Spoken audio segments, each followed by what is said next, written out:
या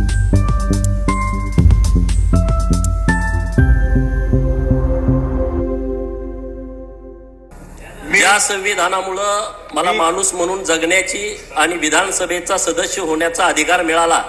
त्या संविधानाचे निर्माते विश्वरत्न महामानव डॉक्टर बाबासाहेब आंबेडकर, छत्रपती शिवाजी महाराज, पुण्यश्लोक अहिल्यादेवी होळकर, सुभेदार मल्हारराव होळकर, महाराजा यशवंतराव होळकर, महात्मा ज्योतिबा फुले, सावित्रीबाई फुले, अण्णाभाऊ साठे, महर्षी वाल्मिकी, महात्मा बसवेश्वर या सर्व महामानवांना विनम्र अभिवादन करून मी गोपीचंद हिराबाई कुंडलिक पडळकर अखंड हिंदुस्थानातील धनगरांचं आराध्य दैवत श्री बिरोबाला साक्षी ठेवून शपथ घेतो की कायद्याद्वारे स्थापित झाले आहे अशा भारताच्या संविधानाबद्दल मी खरी श्रद्धा व निष्ठा बाळगीन।